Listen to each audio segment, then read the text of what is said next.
Welcome back clean news. चलिए देखते हैं उत्तर प्रदेश की 25 फटाफट बड़ी खबरों को। इससे पहले आप यूपी के किस जिले से न्यूज को देख रहे हैं हमें कमेंट बॉक्स में जरूर बताइए। साथ ही डेली अपडेट रहने के लिए चैनल को सब्सक्राइब कर बेल आइकन को दबाना बिल्कुल न भूलें। आज का लाइक एम 3000 है, उम्मीद करते हैं आप इसे जरूर पूरा करेंगे। पेट्रोल डीजल नहीं, अब इस तेल से चलेंगी गाड़ियां। 60 से 62 रुपए होगी 1 लीटर की कीमत। पेट्रोल और डीजल की बढ़ती कीमतों से परेशान लोगों के लिए सरकार अगले 8 से 10 दिनों में बड़ा फैसला ले सकती है। सरकार ऑटोमोबाइल इंडस्ट्री में फ्लेक्स फ्यूल इंजन को अनिवार्य बनाने पर विचार कर रही है। केंद्रीय सड़क परिवहन और राजमार्ग मंत्री नितिन गडकरी ने ये जानकारी दी। केंद्रीय मंत्री ने कहा कि इस कदम से किसानों को मदद मिलेगी और भारतीय अर्थव्यवस्था को बढ़ावा मिलेगा। गडकरी ने रोटरी जिला सम्मेलन 2020-21 को वीडियो कॉन्फ्रेंस के जरिए संबोधित करते हुए कहा कि वैकल्पिक ईंधन इथेनॉल की कीमत 60 से 62 रुपए प्रति लीटर है, जबकि देश के कई हिस्सों में पेट्रोल की कीमत 100 रुपए प्रति लीटर से ज्यादा है।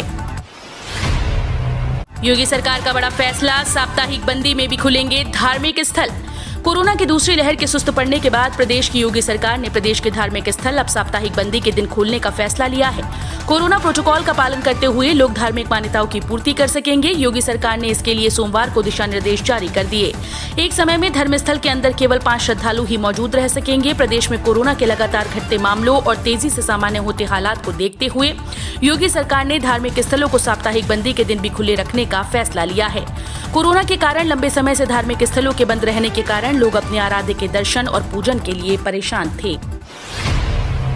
रेलवे ने शुरू की शताब्दी समेत 50 स्पेशल ट्रेन, इन राज्यों को होगा फायदा। रेल यात्रियों के लिए बड़ी खुशखबरी है। अब लॉकडाउन हटाया जा रहा है और यात्री भी सफर करने को तैयार बैठे हैं। रेलवे ने 21 जून से 50 स्पेशल ट्रेन को चलाया है। इन ट्रेन के चलने से यूपी के ट्रेन यात्रियों को फायदा पहुंचेगा। इसके साथ ही रेलवे विभाग एक बड़ा कदम उठाने जा रहा है। 25 जून से समर स्पेशल ट्रेन भी चलाई जाएंगी। 25 जून को गोरखपुर से महाराष्ट्र के बांद्रा टर्मिनल तक ट्रेन चलाई जाएगी। इससे पूर्वी यूपी की तरफ से मुंबई जाने वाले यात्रियों को राहत मिलेगी। कोरोना की दूसरी लहर में भी महिलाओं के लिए योगी सरकार की योजनाएं बनी ढाल। योगी सरकार ने जब से उत्तर प्रदेश में सत्ता संभाली है तब से ही महिलाओं और बेटियों के उत्थान के लिए काम कर रही है। सीएम योगी प्रदेश की महिलाओं और बेटियों की सुरक्षा, सेहत, शिक्षा और उनको आत्मनिर्भर यूपी की मुख्य धारा से जोड़ने के लिए प्रतिबद्ध हैं। उन्होंने ग्रामीण और शहरी क्षेत्रों की जरूरतमंद महिलाओं और बेटियों के लिए कई स्वर्णिम योजनाओं को लागू किया, जिसके कारण आज कोरोना की दूसरी लहर के बावजूद भी ये योजनाएं महिलाओं और बेटियों के लिए ढाल बनी है। माइक्रो फूड प्रोसेसिंग योजना के जरिए मिलेगा हजारों को रोजगार। यूपी सरकार द्वारा फल और सब्जियों के प्रसंस्करण की क्षमता बढ़ाने के लिए किए जा रहे प्रयास अब किसानों और छोटे कारोबारियों को भी भा रहे हैं। राज्य के हर बड़े गांव में अब फल और सब्जियों के प्रसंस्करण को लेकर जागरूकता बढ़ी है। छोटे छोटे कारोबारी ग्रामीण क्षेत्रों में सूक्ष्म खाद्य उद्योग उन्नयन योजना के तहत फूड प्रोसेसिंग यूनिट लगाने में रुचि दिखा रहे हैं। इन छोटे कारोबारियों को सरकार 10 लाख रुपए तक लागत वाली फूड प्रोसेसिंग यूनिट लगाने पर 35% की दर से ऋण में सब्सिडी देकर उनका उत्साह बढ़ा रही है। नोएडा में सैमसंग का डिस्प्ले कारखाना तैयार, चीन से हटाकर लाया गया था यूपी में। दक्षिण कोरिया की दिग्गज इलेक्ट्रॉनिक कंपनी सैमसंग ने उत्तर प्रदेश के नोएडा में डिस्प्ले का कारखाना तैयार कर लिया है। ये कारखाना पिछले साल चीन से हटाकर नोएडा लाया गया था। सैमसंग के साउथ वेस्ट एशिया प्रेसिडेंट और सीईओ केन कांग ने रविवार को यूपी के सीएम योगी आदित्यनाथ से मुलाकात की। सैमसंग ने एक बयान जारी कर कहा, उत्तर प्रदेश के बेहतर औद्योगिक वातावरण और निवेशक अनुकूल नीतियों की वजह से सैमसंग ने अपनी मैन्युफैक्चरिंग इकाई चीन से हटाकर नोएडा लाने का फैसला किया था। अब इसे नोएडा में स्थापित करने का काम पूरा हो गया है। ये सैमसंग की भारत के लिए और यूपी को मैन्युफैक्चरिंग हब बनाने में प्रतिबद्धता को दर्शाता है। महायोगी गोरखनाथ विश्वविद्यालय के कुलाधिपति बने सीएम योगी। 24 जून को होगी पहली बैठक। पूर्वांचल में 1932 से ही शिक्षा की अलग जगह रही गोरक्षपीठ मौजूदा समय में 50 से अधिक शिक्षण संस्थाएं संचालित कर रहा है। गोरखपुर के पहले प्राइवेट विश्वविद्यालय की स्थापना भी इसी पीठ ने की है। महायोगी गोरखनाथ विश्वविद्यालय बालापार गोरखपुर के पहले कुलाधिपति, उत्तर प्रदेश के मुख्यमंत्री और गोरक्षपीठाधीश्वर योगी आदित्यनाथ बने हैं, जबकि प्रति कुलाधिपति प्रोफेसर यूपी सिंह को नियुक्त किया गया है। इस निजी विश्वविद्यालय के कुलपति पहले कुलपति major general doctor Atul Vajpayee को नियुक्त किया गया है। 24 जून को विश्वविद्यालय के कार्य परिषद की पहली बैठक बुलाई गई है। 8वीं 10वीं पास से लेकर पोस्ट ग्रेजुएट और डिप्लोमा वालों तक के लिए निकली है सरकारी नौकरी। केंद्र सरकार और राज्य सरकारें समय समय पर अपने सरकारी विभागों के रिक्त पदों को भरने के लिए उम्मीदवारों से आवेदन मांगते हैं। उम्मीदवार इन रिक्त पदों पर अपने शैक्षिक योग्यता और आयु सीमा के अनुसार आवेदन कर सकते हैं। चाचा नेहरू बाल चिकित्सालय ने सीनियर रेजिडेंट के पदों पर भर्ती के लिए आवेदन आमंत्रित किए हैं। पात्र और इच्छुक उम्मीदवार 24 जून 2021 को आयोजित किए जाने वाले वॉक इन इंटरव्यू में शामिल हो सकते हैं। कर्मचारी राज्य बीमा निगम फरीदाबाद में ESIC मेडिकल कॉलेज और हॉस्पिटल, NIT फरीदाबाद में सीनियर रेजिडेंट और अन्य पदों पर भर्ती के लिए एक नोटिफिकेशन जारी किया गया है। कोरोना काल में नौकरी गंवाने वाले कर्मचारियों के PF का अंशदान मार्च 2022 तक देगी सरकार। केंद्र सरकार मार्च 2022 तक आत्मनिर्भर भारत योजना के तहत कर्मचारियों के भविष्य निधि में 24% अंशदान देगी। ये योजना 30 जून 2021 तक लागू थी, जिसकी मियाद को अब मार्च 2022 तक बढ़ा दिया गया। कोरोना ने लाखों लोगों की नौकरी को छीन लिया। नौकरी गंवाने वालों की सैलरी तो गई ही, PF खाते में भी पैसा जमा होना बंद हो गया। हालांकि सरकार ने शर्तों के साथ नौकरी गंवाने वाले लोगों के खाते में 2 साल तक पैसा देने की योजना बनाई थी, ताकि व्यक्ति को नौकरी गंवाने के बाद अगर फिर से नौकरी मिलती है तो उसका PF खाता बंद न हो। मायावती के 6 विधायक अखिलेश यादव से मिले। 4 नेता भी सत्ताधारी भाजपा के संपर्क में हैं। उत्तर प्रदेश में 2022 के विधानसभा चुनाव से पहले बहुजन समाज पार्टी यानी बसपा में आई दरारों ने समाजवादी पार्टी और भारतीय जनता पार्टी के लिए आस जगा दी। इसका एक कारण स्पष्ट है कि बसपा के पास अगले चुनाव के लिए जाने पहचाने चेहरों का टोटा पड़ सकता है। सूत्र बताते हैं कि बसपा के मौजूदा 4 विधायक सत्ताधारी भाजपा के संपर्क में हैं, जबकि 6 अन्य विधायक सपा नेता अखिलेश यादव से मुलाकात कर चुके हैं। सूत्रों की माने तो बसपा की इस उठापटक से भाजपा और सपा दोनों को अपना फायदा दिख रहा है। अयोध्या में विकास कार्यों को लेकर 25 जून को बैठक करेंगे PM मोदी। नए मास्टर प्लान पर होगी चर्चा। प्रधानमंत्री नरेंद्र मोदी 25 जून को अयोध्या में जारी विकास कार्यों पर बड़ी बैठक करेंगे। इस बैठक में PM मोदी अयोध्या के नए मास्टर प्लान पर अधिकारियों से चर्चा करेंगे। ये बैठक वीडियो कॉन्फ्रेंसिंग के माध्यम से होगी। इस बैठक में अयोध्या में एयरपोर्ट बनाने को लेकर भी चर्चा की जाएगी। सोसाइटी में अब आप भी लगवा सकते हैं अपना पर्सनल बिजली का मीटर। आप नोएडा की किसी सोसाइटी में रहते हैं तो अब आपको बिल्डर से बिजली का कनेक्शन लेने के लिए मजबूर नहीं होना पड़ेगा। आप भी अपने फ्लैट में अपना पर्सनल बिजली का मीटर लगवा सकते हैं। हाल ही में यूपी सरकार ने इसकी मंजूरी दे दी। सरकार के इस कदम से अकेले नोएडा में ही 4 लाख से ज्यादा परिवारों को राहत मिलेगी, लेकिन शर्त ये होगी कि बिजली विभाग को एक सोसाइटी से कम 51% लोग पर्सनल मीटर के लिए आवेदन करें। फिलहाल बिजली विभाग नोएडा की 270 सोसाइटी में कनेक्शन देने की तैयारियों में लगा हुआ है। आगरा में 4 लाख से ज्यादा खर्च नहीं कर सकेंगे उम्मीदवार। कल से नामांकन पत्रों की बिक्री हुई शुरू। जिला पंचायत अध्यक्ष की दावेदारी करने वालों को कितनी धनराशि खर्च करनी पड़ जाती है, ये किसी से छुपा नहीं, लेकिन राज्य निर्वाचन आयोग के निर्देश के अनुसार वो 4 लाख से ज्यादा खर्च नहीं कर सकेंगे। इस पद के लिए जो भी उम्मीदवार होगा वो कागजों में 4 लाख से अधिक खर्च नहीं कर सकेगा। अध्यक्ष पद के लिए 21 जून से कलेक्ट्रेट स्थित जिलाधिकारी न्यायालय कक्ष से नामांकन पत्रों की बिक्री शुरू हो गई है। अंतर्राष्ट्रीय स्तर पर पर्यटन के क्षेत्र में विकसित करने के लिए योगी सरकार हर संभव प्रयास कर रही है। अयोध्या के धार्मिक महत्व को देखते हुए इसे अंतर्राष्ट्रीय स्तर पर पर्यटन के क्षेत्र में विकसित करने के लिए योगी सरकार हर संभव प्रयास कर रही है। इस पूरे क्षेत्र के विकास के लिए जहां केंद्र सरकार से मदद मिल रही है, वहीं उत्तर प्रदेश सरकार भी इसके लिए विजन डॉक्यूमेंट तैयार करने का काम कर रही है। प्रदेश सरकार पहले भी काफी धनराशि जारी कर मास्टर प्लान को पूरा करने का काम कर रही है। अब नई अयोध्या के विकास के साथ इसे अंतर्राष्ट्रीय स्तर पर पहचान प्रदान करने के लिए यहाँ पर धार्मिक दूतावास बनाए जाने की योजना है। मेरठ और सहारनपुर मंडल में कॉलेज 1000 लेकिन ई-कंटेंट नहीं कर रहे तैयार।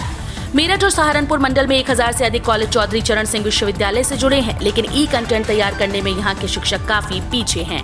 विश्वविद्यालय और कुछ कॉलेज के शिक्षकों ने ई-कंटेंट तैयार किया है, जिसकी बदौलत विश्वविद्यालय प्रदेश में 6ठे स्थान पर पहुंच गया। प्रदेश में 4310 ई-कंटेंट CCSU और उससे जुड़े कॉलेजेस के शिक्षकों ने तैयार किए हैं, जो उत्तर प्रदेश शायर एजुकेशनल डिजिटल लाइब्रेरी में अपलोड हैं। ये छात्र छात्राओं के लिए निःशुल्क है। मेरठ और सहारनपुर मंडल में 30 शिक्षकों ने सबसे अधिक ई-कंटेंट अपलोड किए हैं। ये है बनारस का धरती फाड़ विकास। नरेंद्र मोदी के संसदीय क्षेत्र का वीडियो शेयर कर अखिलेश यादव ने कसा तंज। वाराणसी में पहली बारिश के बाद से सड़कें और चौराहे पानी से भर गए, जिसके कारण राहगीरों को दिक्कतों का सामना करना पड़ रहा है। स्मार्ट सिटी की पोल खोलने वाले एक वीडियो को संकट मोचन मंदिर के महंत ने ट्वीट किया, जिसे उत्तर प्रदेश के पूर्व मुख्यमंत्री अखिलेश यादव ने अपने आधिकारिक ट्विटर हैंडल से प्रधानमंत्री नरेंद्र मोदी के संसदीय क्षेत्र वाराणसी का ये वीडियो शेयर करके तंज कसते हुए लिखा कि ये है वाराणसी का धरती फाड़ विकास। फिलहाल कुछ दिन कमजोर रहेगी बारिश, सताती रहेगी गर्मी और उमस। अगले कुछ दिन बारिश कमजोर रहेगी, बदली छाएगी, जबकि धूप भी निकलेगी। वातावरण में नमी का स्तर कुछ नीचे आ सकता है, इससे गर्मी और उमस बढ़ने के आसार हैं। तापमान में उतार चढ़ाव से क्षेत्रीय चक्रवात विकसित हो सकेगा। मौजूदा क्षेत्रीय चक्रवात कमजोर पड़ गया है। बंगाल की खाड़ी और अरब सागर से नमी लिए हवा बरकरार है। चंद्रशेखर आजाद कृषि एवं प्रौद्योगिकी विश्वविद्यालय के मौसम विज्ञानी डॉक्टर SN सुनील पांडे ने बताया कि अगले 7 दिन बारिश के कमजोर रहने की संभावना है। कृषि मंत्री बोले, प्रियंका जनता को कर रही हैं गुमराह, जमीनी हकीकत से हैं दूर। उत्तर प्रदेश के कृषि मंत्री सूर्य प्रताप शाही ने कांग्रेस महासचिव प्रियंका गांधी वाड्रा द्वारा मुख्यमंत्री योगी आदित्यनाथ को लिखे पत्र में गेहूं खरीद पर सवाल उठाए जाने पर घोर आपत्ति जाहिर की। शाही ने कहा कि प्रियंका गांधी जैसी नेता पर इस तरह के तथ्यहीन और झूठ बयान शोभा नहीं देते। कृषि मंत्री ने आज यहां बयान जारी करते हुए एक जिम्मेदार नेता होने के नाते प्रियंका को ऐसा पत्र लिखने से पहले तथ्यों की जांच कर लेनी चाहिए थी, ये बात कही और गेहूं खरीद के लिए सरकार के प्रयासों को देख समझ लेना चाहिए था, ये भी कहा। प्रयागराज में लग रही 4 बड़ी उद्योग इकाइयां, बेरोजगारों को मिलेगा रोजगार। कोरोना काल के संकट में कई लोगों की नौकरी छूट गई। युवाओं और कुशल हाथों से रोजगार छिन गया। उनके सामने घर चलाने का संकट खड़ा हो गया। ऐसे युवाओं को बेरोजगारों को रोजगार देकर उनके हाथों को मजबूत करने की तैयारी हो गई।